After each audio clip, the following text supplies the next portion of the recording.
আজ আমার স্বামী বিদেশ থেকে আসছে ৩ বছর পর। ঢাকা এয়ারপোর্ট থেকে আমার বড় ভাসুর নিয়ে আসছে। আমার ছেলে ওর বাবাকে দেখে সে কি খুশি। একবার বাবার জামা ধরে টানছে, আবার বাবার চুল ধরে টানছে। ওর যেন খুশি আর ধরে না। ভিডিও কলে বাবাকে দেখে এক দেখাতে চিনে ফেলছে। আদো আদো বুলিতে বাবার সাথে কথা বলছে। আমি আড়ালে দাঁড়িয়ে এসব দেখছি, সামনে যাওয়ার সাহস পাচ্ছি না। শাশুড়িমা কিনা কি মনে করেন? আমার শাশুড়িমা অনেক গরম প্রকৃতির মানুষ। আমার শ্বশুরও ভয় পায় ওনাকে। আমার স্বামী বিদেশ থাকতে কল করলে 10 মিনিটের বেশি কথা বলতে রাগারাগি শুরু করতেন। মায়ের ভয়ে উনিও তেমন কল করেন না।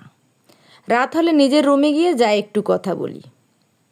এই যে উনি আসছেন এতক্ষণ হয়ে গেছে, আমি এখন ওনাকে ভালো করে দেখি নাই, উনিও আমাকে দেখেননি। আমি রান্না করতেছি। বড় যা সহ উনি 2 দিনের জন্য আসছে। ভাসুর চাকরির জন্য ওনারা বাসা ভাড়া করে শহরে থাকেন। আবার এদিকে উঠানে ধান সিদ্ধ করছে, সেগুলো রোদে দিছি। সে ভয়ে উনি কিছু বলছেন না আমাকে রুমে যেতে। সব কাজ শেষ করে উঠান থেকে ধান উঠিয়ে খাওয়া দাওয়া করে ফ্রি হতে 4টা বেজে গেল। ওনারা সবাই খাবার দাবার করে যার যার রুমে চলে যায়। আমি আর আমার যা রুমে যাব। সে মুহূর্তে আমার শাশুড়ি মা বলে, মাসুদ ঘুমায়, ও ক্লান্ত, দুজনে মিলে কাঁথাটা সেলাই করে ফেলো। মাসুদ আমার স্বামীর নাম।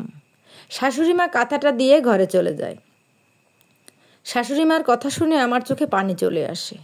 যা আমার দিকে অসহায় চোখে তাকিয়ে বলে, কি করবি বল, তোর স্বামীরও দোষ আছে, ও তোকে ডাকলে আম্মা কি ওকে খেয়ে ফেলবে? আমিও তো কিছু বলতে পারছি না। বললে বলবে 2 দিনের জন্য এসে ফটর ফটর করবে। দেখলি না ওই দিন তোর হয়ে কথা বলছি বলে তোর ভাইয়াকে দিয়ে আমাকে থাপ্পড় খাওয়াইছে। ভাগ্যিস ওর চাকরির জন্য দূরে থাকতে পারছি, না হলে আমাকেও আগে জ্বালিয়ে মারছে। ধৈর্য ধর, দেখবি আল্লাহ তোর জন্য ভালো কিছু রাখছে। জায়ের কথা শুনে মনকে শান্ত করি। আমার যা অনেক ভালো। ধানের সময় যখন আসে, তখন ক্ষেত ফসলে আসে, তখন ছেলে মেয়েকে আমার ভাসুরের কাছে রেখে আমাকে সাহায্য করতে চলে আসে।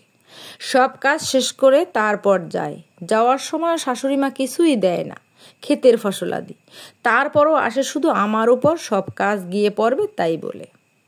সন্ধ্যা পর্যন্ত কাজ শেষ করে হাঁস মুরগি খোয়ারে ঢুকিয়ে দুজনে মিলে নাস্তা বানাতে যাই। আমারও আস্তে আস্তে স্বামীর প্রতি অভিমান জমতে শুরু করে। মাকে এত ভয় পাওয়ার কি আছে? এমন নয় যে আমরা সবারই সামনে অসভ্যতামাই করছি। আমিও মনে মনে পণ করি, রাতে কথা বলতে আসলে কথা বলবো না, দেখি তখন ওনার কেমন লাগে। রাতে খাওয়া দাওয়ার পর সব গোছগাছ করে ছেলেকে নিয়ে রুমে আসি। ওকে ঘুম পাড়িয়ে আমিও ঘুমের ভান ধরে শুয়ে পড়ি। প্রায় রাত 1টার দিকে বাবা মার সাথে কথা বলে উনি রুমে আসেন। আমার তখন চোখ লেগে আসছিল। আমি নড়াচড়া না করে আগের মতো শুয়ে থাকি। উনি 2-3 বার আমাকে ডাকেন। আমার তখন রাগ হয়। সকাল 10টায় আসছে আর এখন ডাকছে। দিনে কোথায় ছিলে? স্বামী স্ত্রীর সম্পর্ক তো শারীরিক চাহিদার মধ্যে সীমাবদ্ধ নয়, আরও কতভাবে ভালোবাসা যায়।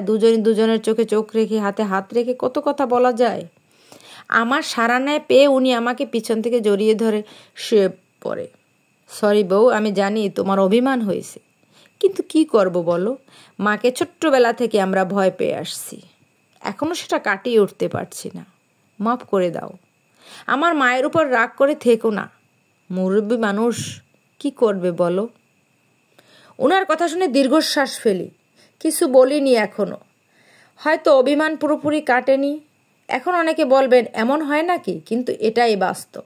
আমাদের সমাজে যেমন ভালো শাশুড়ি আছেন, তেমন এরকম কাঠখোট্টা শাশুড়িও আছেন। ভিডিওটি ভালো লাগলে অবশ্যই একটু লাইক দিবেন। আর এই ভিডিওটি একটা বাস্তব জীবনের গল্প, হয়তো অনেকের জীবনের সঙ্গে মিলেও যেতে পারে। কারো জীবনের সঙ্গে মিলে গেলে এর জন্য আমি আন্তরিকভাবে দুঃখিত। ধন্যবাদ সবাইকে।